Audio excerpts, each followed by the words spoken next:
Welcome to this episode of Riding Shotgun with Charlie. This one's going to look a little different, it's going to feel a little different, and it's going to sound a little different. I was fortunate enough to have a booth at the NRA annual meetings Radio Row, which is something new the NRA is doing at their annual meetings. I was able to do a number of audio-only interviews, and what you're about to hear is one of those. If you haven't subscribed to the YouTube channel, please do. If you're listening to the show in podcast form, please leave a positive review. And if you like the show, share it with your friends, because that is how we get the Stagecoach across America.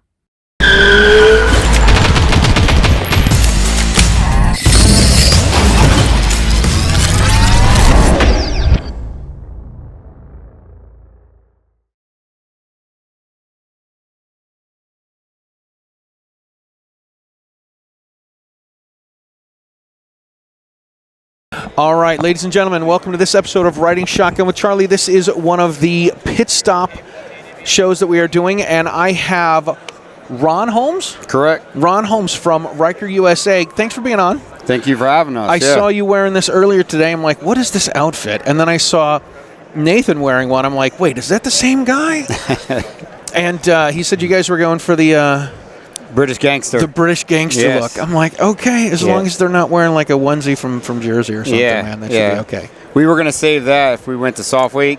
Yeah. In Tampa, we were going to do like the little matching short. Oh my gosh. Yeah, we were just going to do having fun with it. All right, well, very cool. I'm glad you're having fun with it, because I'm like, this guy can't be serious, is he? Like, is he wearing this in public? Does his wife let him out of the house? Oh, hey, you know, it's my wife says that she's married to a habitual 17-year-old. So, yeah, she is, and my son, who the company is named after, is 8, and we are like, he's like, Dad does it, I'm doing it. So he's got tracksuits too. So it's great. That's awesome. All right, well, tell us. We only have a few minutes, and I apologize. Tell me all about Riker USA. Yeah, so Riker USA, we are the first to market side-mounted grip.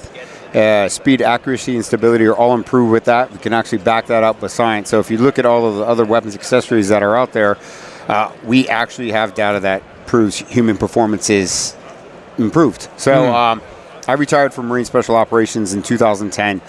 Prior to that, I had multiple surgeries, leaving me with essentially rubber bands that hold my shoulders together and screws and fishing line in each elbow, and I got an inch of height loss. Wow. And yeah. So 20 years, 6 months. It was my primary job. I was a communicator, became a reconnaissance Marine, so I did almost my entire career in force reconnaissance, and then when we became MARSOC, transitioned over to that.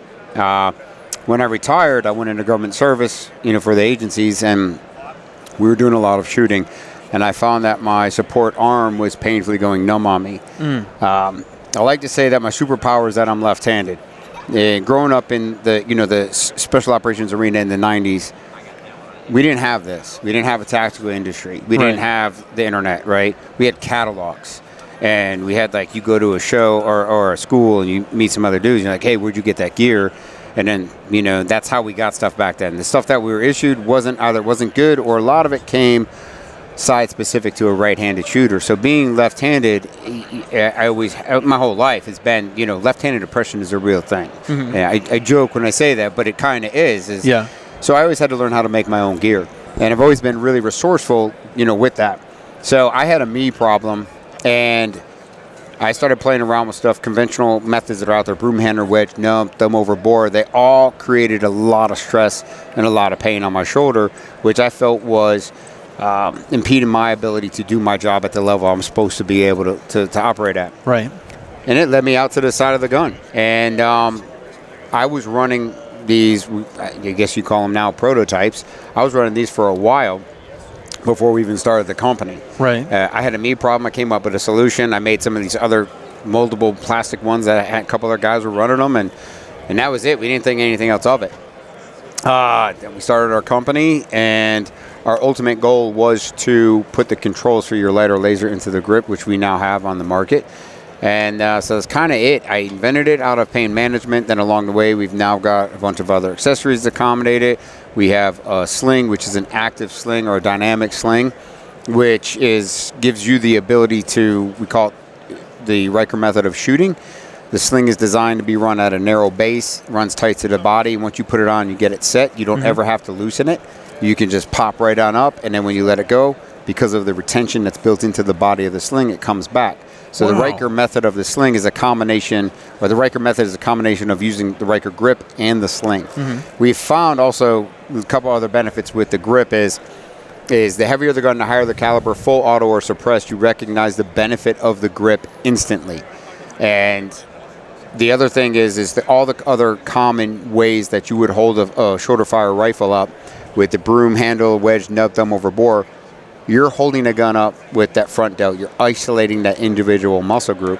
Just by putting your hand out to the side, you're pulling back. So you're using large muscle groups now. So you're using your back, your shoulders. Yeah. This is what eliminates fatigue, recoil, and another benefit is no glove, no heat.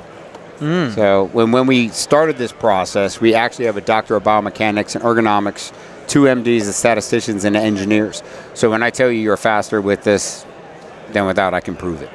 That's wild. Yeah. Think about how many accessories that you've purchased and been given that actually have quantifiable data behind them.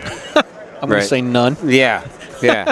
This looks cool. Let's put it on. Yeah. Yeah. And that's it here. This is it. And for me, it was the same way. It's like, yeah, you issued these things, but it was just something that was thought of quickly. And it necessarily wasn't a bad product. It's what we had at the time, but it also wasn't created by an end user. It wasn't created by like somebody who's actually using the stuff every day. So this is where I think now where you're seeing in the industry is like rifle manufacturing and optics and stuff.